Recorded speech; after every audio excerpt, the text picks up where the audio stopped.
Assalamualaikum warahmatullahi wabarakatuh.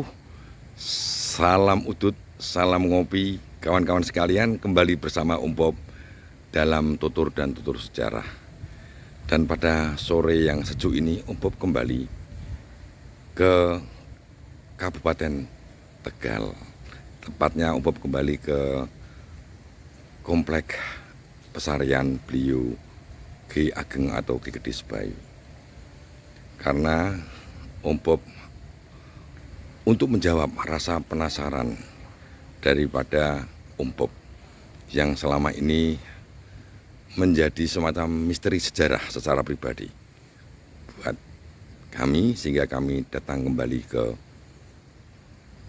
Kabupaten Tegal ini. Dan tidak jauh dari Komplek Pesarian ini terdapat sungai atau Kaligung. Nanti kita akan ke sana ya sebentar. Kawan-kawan sekalian, di sisi utara Cungkup Pesarian Bliyo Ki Ageng atau Ki Gede Sebayu ini terdapat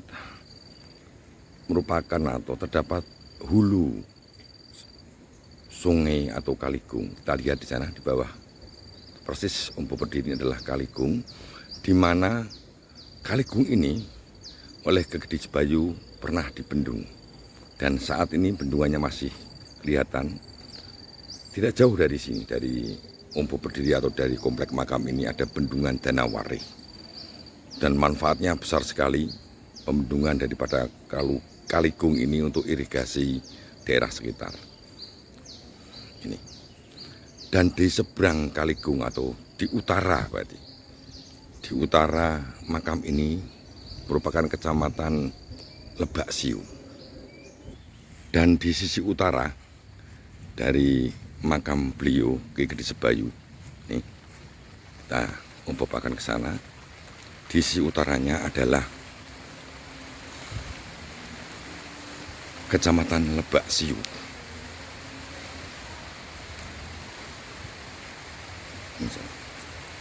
Ini kita lihat itu adalah kecamatan Lebak Siu, dan di utara beliau, makam beliau Ki Gede Sebayu ini adalah Astana Jambu. Di Astana Jambu itulah letak makam dari Tumenggung Bahu Rekso, seorang panglima perang Mataram di era Sultan Agung Hanyakrokusumo. Ini merupakan salah satu misteri buat Om Bob selama ini. Kenapa beliau dimakamkan jauh dari Mataram, namun di Lebak Siu atau di kawasan yang menjadi wilayah kekuasaan daripada Ki Gede Sebayu. Dan Om Bob akan bertutur dan bincang-bincang terkait seputar misteri sejarah tersebut. Assalamualaikum warahmatullahi wabarakatuh, kawan-kawan sekalian. Salam udut dan salam ngopi selalu. Kawan-kawan sekalian, kembali bersama Om Bob dalam telusur dan tutur sejarah. Dan saat ini Om Bob kembali ke Kabupaten Tegal, ya tepatnya di area komplek beliau, makam beliau Eyang Ki Gede Sebayu di Kecamatan Balapulang, Kabupaten Tegal. Wilayah ini mudah dijangkau kan sekalian, dari Jalan Raya Selawi Purwokerto dan sampai ke pertigaan mau ke daerah Guci, masuk kira-kira 1 kilo, kemudian ada belokan ke kiri, disinilah di Desa Danawari. Dan berada di komplek makam ini sungguh sangat menenteramkan kawan-kawan sekalian. Di tempat inilah dulu Ki Gede Sebayu sering menenangkan dirinya sambil mengawasi sebuah proyek besar, yaitu membendung Kaligung. Di belakang Om Bob ini adalah mengalir Kaligung, kali yang membelah kota Tegal. aliran ini. Dan di hulu Kaligung ini dibendung oleh beliau Ki Gede Sebayu untuk kemudian disudet sungainya untuk mengaliri persawahan yang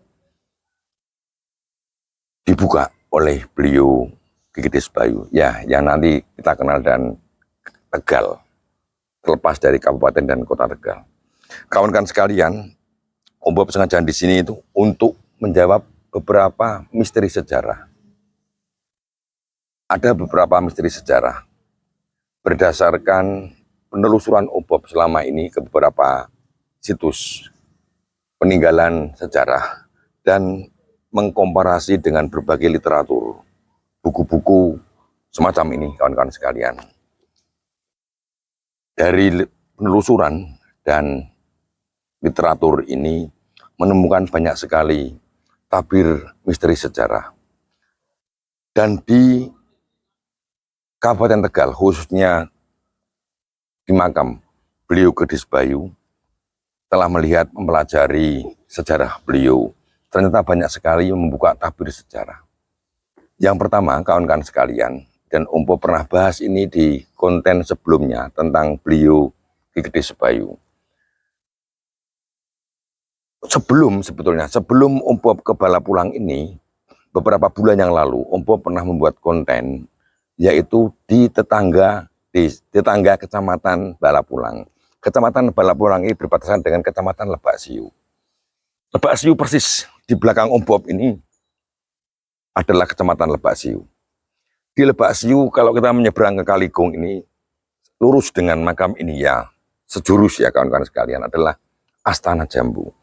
Astana Jambu adalah makam seorang tokoh yang penting di era Sultan Agung, yaitu Tumenggung Bahurekso. Saat itu Om Bob bertanya-tanya dalam diri, kenapa makam beliau, orang besar, tokoh penting, Panglima Armada Laut Mataram, Panglima penyerangan Mataram ke Batavia di penyerangan pertama tahun 1628, dimakamkan di Tegal, tidak di pusat Mataram, kota gede, atau asal beliau, yaitu di Kendal, karena beliau adalah Adipati Tegal.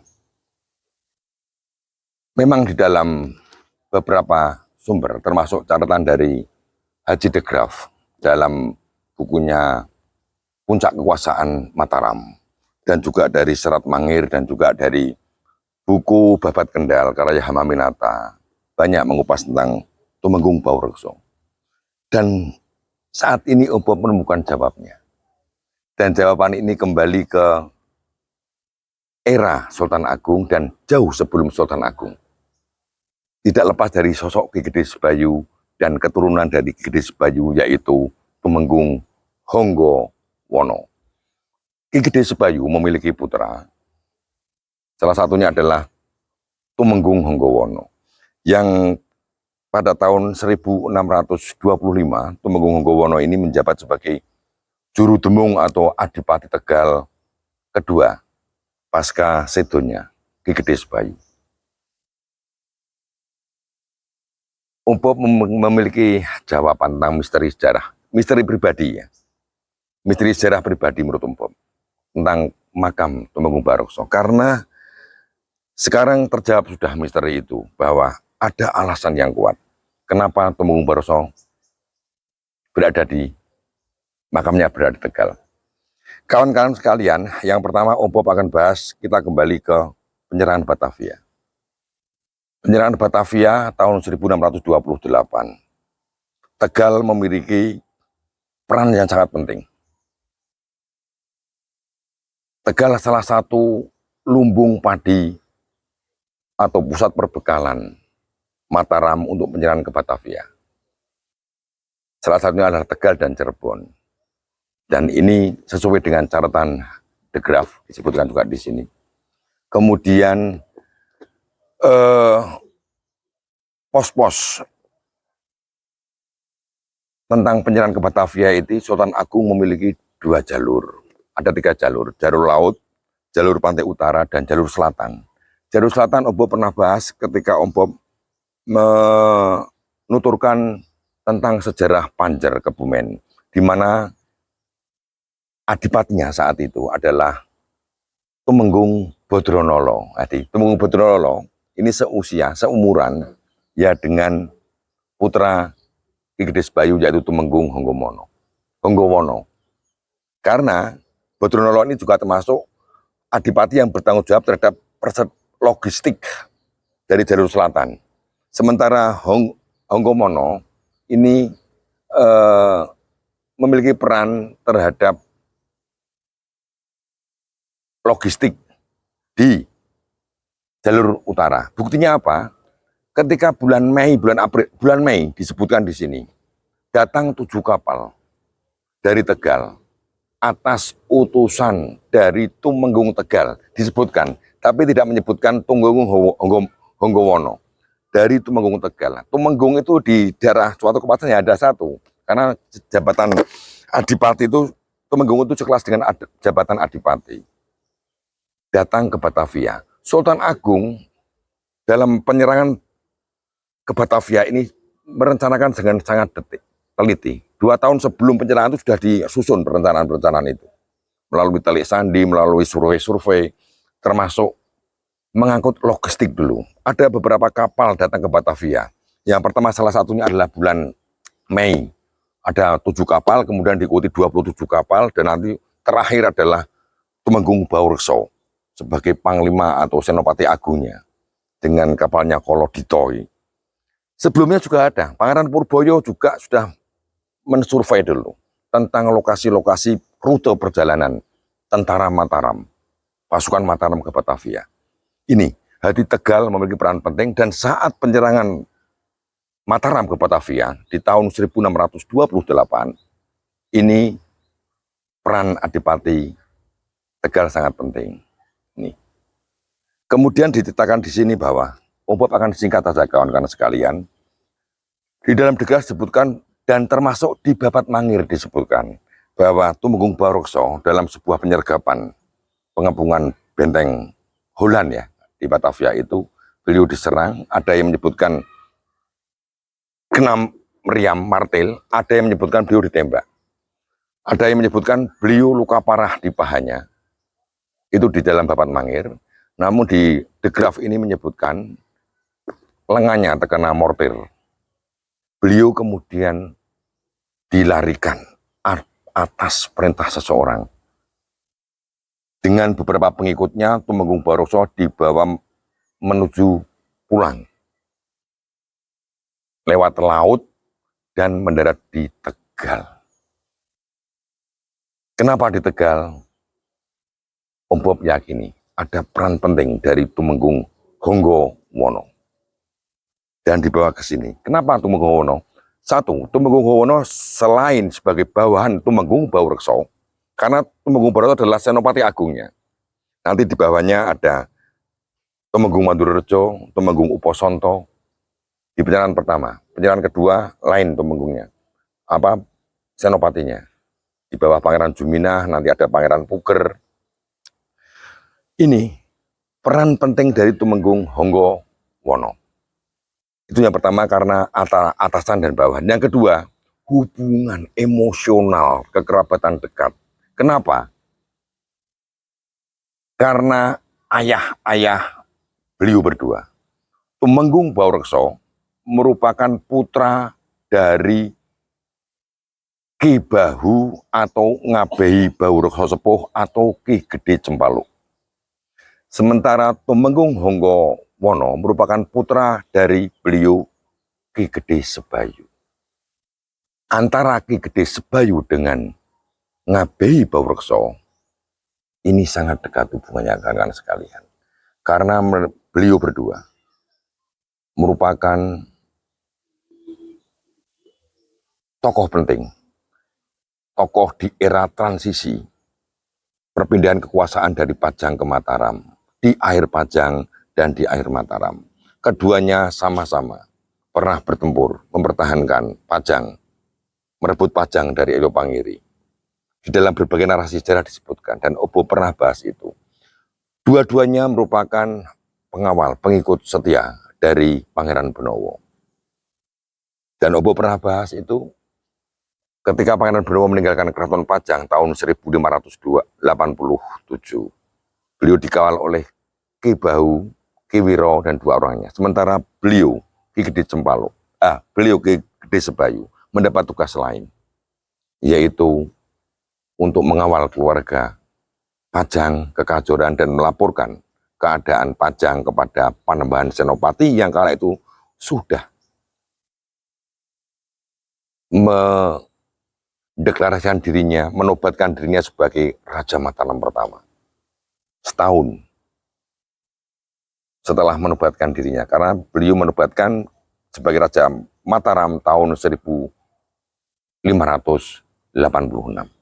Ini ada hubungan, dan ini sangat dekat hubungan. Selain daripada partner di dalam Wiro Tamtomo Pajang, mereka berdua, ada beberapa literatur menyebutkan bahwa beliau ini berguru dengan Ki Ageng Pengging.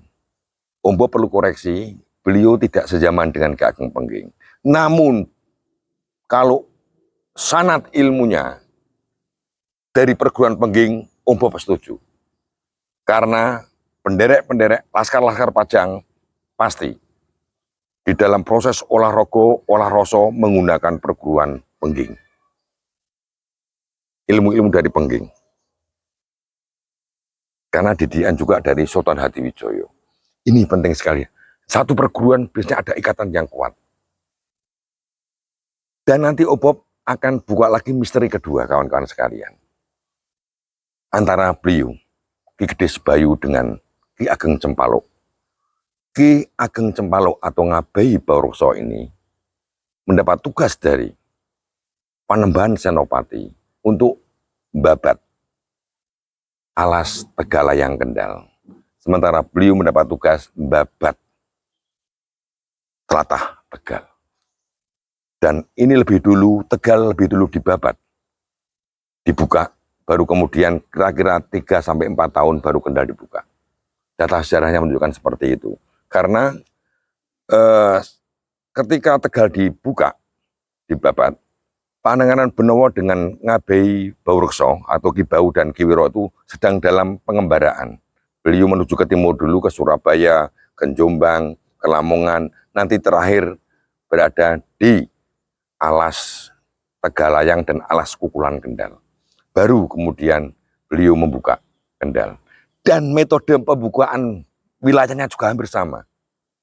Sama-sama mencari sungai besar dan membendung sungai tersebut. Nanti Obob akan menuju ke bendungan Danawarih dan Obob akan membuka misteri kedua. Hampir sama persis. Ini kawan-kawan sekalian, terjawab sudah misteri sejarah menurut Obob ya sekali lagi ini. Tentang keberadaan makam beliau, Tumenggung Baurekso. Dalam keadaan luka parah, beliau dilindungi dan mendapat kemungkinan besar untuk mendapat perawatan di keluarga besar Ki Gede Sebayu. Di Tegal sini, di mana di Kalisoka, dan ini tempat tatirah yang luar biasa. Kita Obob membayangkan 400 tahun yang lalu kondisi Danawarih ini, Balapulang ini, sangat terlindung dan jauh dari kejaran VOC, karena memang kurang lebih dengan garis Pantura itu ya 70 kilometeran lah. Jadi memang Tumenggung Baurekso dilarikan. Ada perencanaan untuk melarikan Tumenggung Baurekso sehingga beliau sampai ke Tegal ini, dan mungkin beliau karena luka yang dideritanya cukup parah, beliau sedo di sini. Dan para pengikut-pengikutnya juga dimakamkan di Astana Jambu. Kurang lebih ada 14 pengikutnya ya. Obob pernah buka lagi, nanti Obob akan sertakan dalam link deskripsi tentang Tumenggung Baurekso yang pernah Obob buka. Tidak jauh kawan-kawan sekalian, ya persis di belakang Obob itu adalah Kecamatan Lebak Siu dan ada Astana Jambu, tempat makamnya Tumenggung Baurekso. Itu kawan-kawan sekalian, dan nanti terkait dengan Tumenggung Honggowono, Obob nanti akan mampir ke Kalisoka. Makam beliau berada di Kalisoka dengan beberapa makam-makam tokoh-tokoh penting Kabupaten dan Kota Tegal. Ini misteri pertama. Dan nanti misteri kedua, Om Bob akan menuju ke Bendungan Danawarih. Kurang lebih ya mungkin 300 meter dari Om Bob berdiri. Ini karena aliran sungai Kaligung 300 meter ke sana adalah Bendungan Danawarih yang dibangun oleh beliau Ki Gede Sebayu di awal-awal babat Alas Tegal. Dan hasilnya saat ini sungai-sungai irigasi banyak sekali untuk mengaliri persawahan di Tegal dan sekitarnya, khususnya di Tegal atas ini. Karena Bendungan Danawarih membendung Kaligung. Sementara rekan beliau, sejawat beliau, yaitu Ngabei Baurekso, sepuh atau Ki Gede Cempaluk, pernah membendung juga Kali Putri. Oke kawan-kawan sekalian, itu biar tidak jenuh dan tak terlalu panjang, misteri sejarah terkait makam Baurekso, alasan mengapa beliau dimakamkan jauh dari pusat pemerintahan Mataram dan jauh dari daerah asalnya yaitu Kendal. Namun beliau ada di Tegal ini dalam rangka perawatan dan perlindungan. Beliau di bawah perlindungan dan perawatan keluarga besar Ki Gede Sebayu. Lewat siapa? Lewat putra Gede Sebayu, yaitu Adipati Tegal kedua, Tumenggung Honggo Wono. Demikian Om Bob, kurang lebihnya mohon maaf kawan-kawan sekalian, dan silakan kawan-kawan sekalian melengkapi apa yang Om Bob sampaikan, tuturkan ini dari beberapa literatur. Di graf ini memang banyak sekali, namun harus selektif juga karena memang narasi sejarah itu berbeda-beda kadang. Karena juga punya banyak kepentingan kawan-kawan sekalian. Namun dengan menelusuri sejarah, kita bisa lebih menghayati tentang dan merekonstruksi sejarah. Dengan menggabung-gabungkan puzzle-puzzle sejarah. Ternyata memang ada korelasinya, ada benang merahnya, sejarah itu. Terlepas dari itu, sekali lagi Om Bob mohon maaf apabila ada hal yang kurang berkenan. Demikian dapat Om Bob sampaikan. Salam udut kawan-kawan sekalian dan salam ngopi. Assalamualaikum warahmatullahi wabarakatuh. Om Bob nanti akan menyambung lagi dengan misteri kedua tentang pionir, tokoh-tokoh penting yang memiliki peran besar terhadap transisi peralihan kekuasaan dari Pajang ke Mataram yang selama ini jarang sekali diekspos di dalam sejarah. Assalamualaikum warahmatullahi wabarakatuh.